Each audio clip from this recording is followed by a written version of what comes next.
Hello friends, कैसे हैं आप सभी। आप सभी अच्छे होंगे, अपना ध्यान भी अच्छे से रख रहे होंगे और पढ़ाई भी अच्छे से कर रहे होंगे। फ्रेंड्स, जैसा कि आप सभी को पता है, ज्ञान सागर यूट्यूब चैनल पर फिलहाल में करंट अफेयर की क्लास चल रही है। आपको करंट अफेयर की क्लास 3 से 4 बजे के बीच में प्रोवाइड कराई जाती है। ओके, तो जैसा आप जानते हैं वैसा ही क्लास को लेते रहें ध्यान से, और बहुत इंपॉर्टेंट ये क्लास होती है फ्रेंड्स। ओके फ्रेंड्स, काफी बच्चों के माइंड में ये क्वेश्चन आता हो कि करंट अफेयर मैम हमें क्यों पढ़ना चाहिए। फ्रेंड्स, पहला रीजन है करंट अफेयर पढ़ने का आपका कि आपसे एग्जाम में पूछा जाएगा। पहला रीजन क्या होगा, आपसे एग्जाम में पूछा जाएगा, इसीलिए आपको करंट अफेयर पढ़ना चाहिए। दूसरा इसका कारण हो गया कि आप एक अवेयर देश के अवेयर नागरिक होने के नाते आपको करंट अफेयर पढ़ना चाहिए। करंट में क्या चल रहा है वो तो आपको पता ही होना चाहिए। इतिहास नहीं पता कोई बात नहीं, लेकिन जो आज हो रहा है वो तो आपको पता ही होना चाहिए, है ना। तो इसीलिए आपको एक करंट अफेयर पढ़ना चाहिए। चलिए, करंट अफेयर की आपको महत्ता स्थापित हो गई कि हमें करंट अफेयर क्यों पढ़ना चाहिए। चलिए फ्रेंड्स, स्टार्ट करते हैं क्लास को। आपने कल मैंने 2 क्लास अपलोड की थी, वो भी आपने ले ली होंगी। करंट अफेयर की मोस्ट इंपोर्टेंट क्लास थी।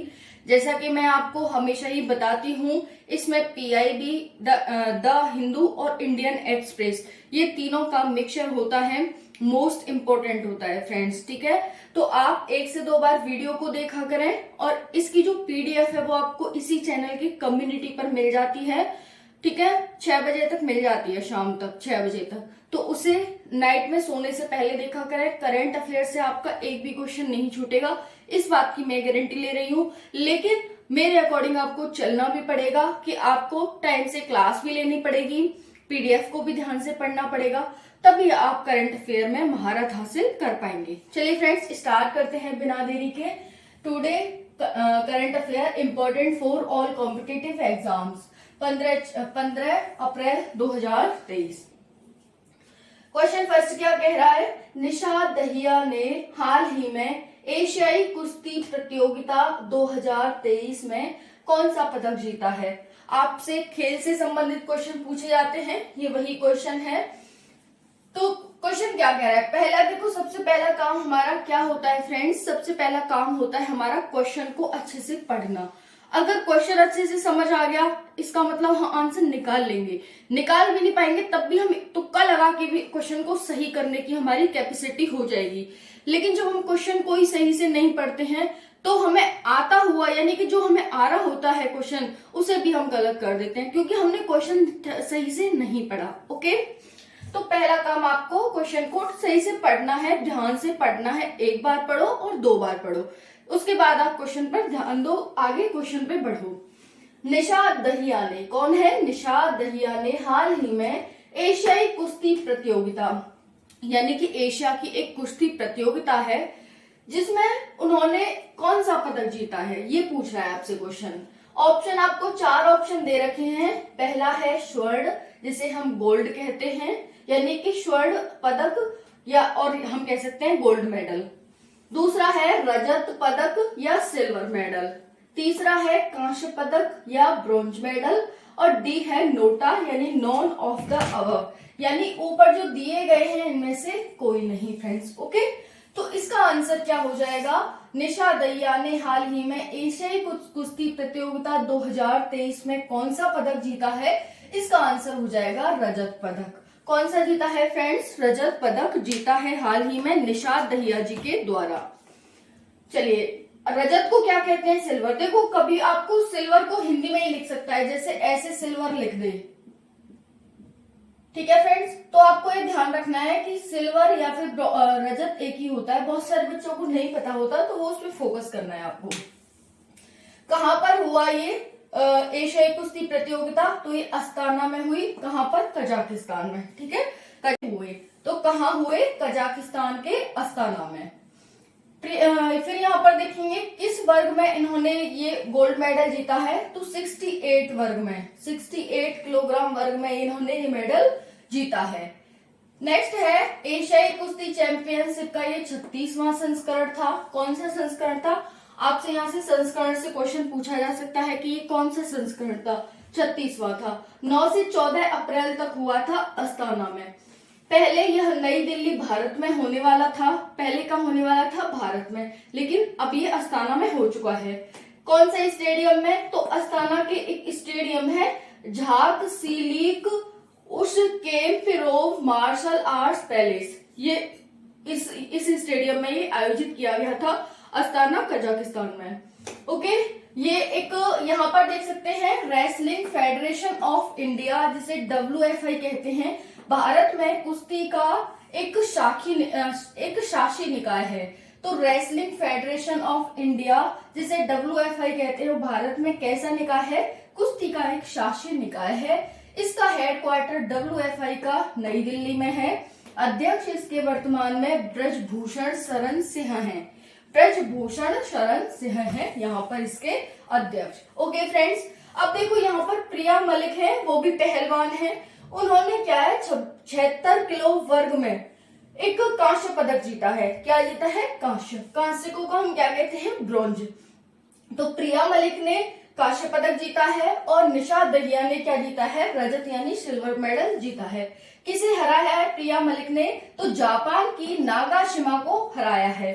जापान की नागाशिमा को हरा करके प्रिया मलिक ने कांस्य पदक जीता है। कौन से वर्ग में? 76 किलोग्राम वर्ग में। तो ये प्रिया मलिक अलग है, निशा दहिया अलग है।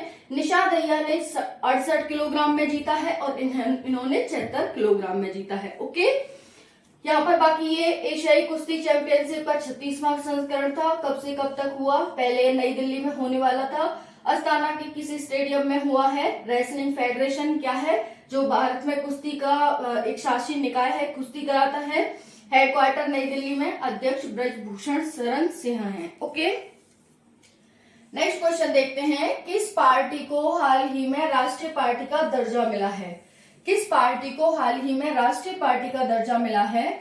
Option A Aam Aadmi Party, option B BSP, option C NNP, option D NOTA. Aam Aadmi party, जिसे हम आप कहते हैं, ये BSP है, ठीक है, और ये NPP है और ये नोटा है। तो आपको बताना है किस पार्टी को हाल ही में राष्ट्रीय पार्टी का दर्जा मिला है। इसका आंसर हो जाएगा friends option A Aam Aadmi party को।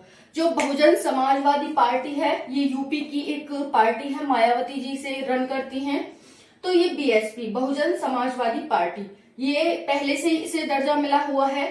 NPP यानी नेशनल पीपल्स पार्टी, इसे भी पहले से दर्जा मिला हुआ है। ये नॉन ऑफ द अबव यानी कि इनमें से कोई नहीं है, ठीक है। तो ये तीनों नहीं हो सकते। इसका आंसर क्या हो जाएगा? आम आदमी पार्टी। तो बीजेपी, देखो भारत में प्रेजेंट में 6 राष्ट्रीय पार्टियां हैं। राष्ट्रीय मतलब जो राष्ट्र पर काम करती हैं राष्ट्रीय स्तर पर। बीजेपी, राष्ट्रीय कांग्रेस यानी भारतीय राष्ट्रीय कांग्रेस, BSP भारतीय कम्युनिस्ट पार्टी, NPP और यहाँ पर आप, ठीक है। अब आप और इसमें ऐड हो गई है, तो ध्यान रखना, आपसे एग्जामिनर पूछ सकता है कि वर्तमान में कितनी राष्ट्रीय पार्टियां हैं। ओके, चलिए अब यहाँ पर बात कर लेते हैं डोगरी भाषा। देखो फ्रेंड्स, किसी भी पार्टी को राष्ट्रीय पार्टी का दर्जा कैसे मिलता है, ये मैंने लास्ट वीडियो में बताया है करंट अफेयर की में, ठीक है। तो कल वाली वीडियो आप देखना, जिसमें मैंने बहुत अच्छे से इसको एक्सप्लेन किया है। अब यहाँ दोबारा बताऊंगी ना तो थोड़ी सी वीडियो लेंथी हो जाएगी, तो थोड़ा अच्छा नहीं लगेगा। इसलिए आप डेली वीडियो को देखा करो, इसीलिए मैं कहती हूँ, ठीक है। चलिए नेक्स्ट क्वेश्चन है, डोगरी भाषा का हाल ही में कौन सा संस्करण जारी किया गया है? क्या है फ्रेंड्स? डोगरी भाषा का हाल ही में कौन सा संस्करण जारी किया गया है? तो यहाँ पर आपको 4 ऑप्शन दे रखे हैं। पहला है पहला संस्करण, B है दूसरा संस्करण, C है तीसरा संस्करण और D है चौथा संस्करण। ओके, तो आपको यहाँ पर बताना है कौन सा संस्करण आयोजित किया गया है। इसका हो जाएगा आंसर पहला संस्करण। क्या है? ऑप्शन ए पहला संस्करण डोगरी भाषा का क्या किया गया है? जारी किया गया है। किसके द्वारा? केंद्रीय मंत्री किरण रिजिजू के द्वारा 8 अप्रैल को किया गया। कहाँ किया गया फ्रेंड्स? जम्मू कश्मीर में किया गया। जम्मू कश्मीर के एक विश्वविद्यालय में। जो हमारी डोगरी भाषा है, इसका जन्म संस्कृत से हुआ है, संस्कृत से जन्मी है। वैदिक काल से ही इसका जन्म माना जाता है। इंडो यूरोपीय भाषा परिवार का समूह है। किसका? इंडो यूरोपीय भाषा परिवार का। 22 भाषाओं में से एक है। 2003 में इसे एक आधिकारिक भाषा का दर्जा मिला और ये हमारे संविधान की 22 भाषाओं में ऐड कर दी गई थी 2003 में। ठीक है, डोगरी भाषा संस्कृत से जन्मी है, इंडो यूरोपीय भाषा परिवार समूह की है, 22 भाषाओं में से एक है। 2003 में इसे 22 भाषाओं में ऐड कर, यानी 22 भाषाओं में ऐड कर दिया गया था। जो आज हमारी 22 भाषा है ना, आज तो पहले इसे 2003 में ऐड कर दिया गया था। केंद्रीय मंत्री किरण रिजिजू के द्वारा इसका उद्घाटन किया गया, इसका विमोचन किया गया 8 अप्रैल को जम्मू कश्मीर में। ठीक है, एक जम्मू कश्मीर के विश्वविद्यालय में। जम्मू कश्मीर की आधिकारिक भाषा भी है डोगरी। क्लियर हो गया? चलिए, अब इतना आपको क्वेश्चन क्लियर हो गए होंगे जो हमने अभी तक पढ़ाए हैं। चलिए अब नेक्स्ट क्वेश्चन की बात कर लेते हैं फ्रेंड्स, तुलसी घाट परियोजना के बारे में। किसके बारे में? तुलसी घाट परियोजना। तुलसी घाट परियोजना का उद्घाटन कहाँ किया गया है हाल ही में? बाय विदेश मंत्री, यानी कि विदेश मंत्री एस जयशंकर के द्वारा हाल ही में तुलसी घाट परियोजना का उद्घाटन किया गया है। कहां पर किया गया है?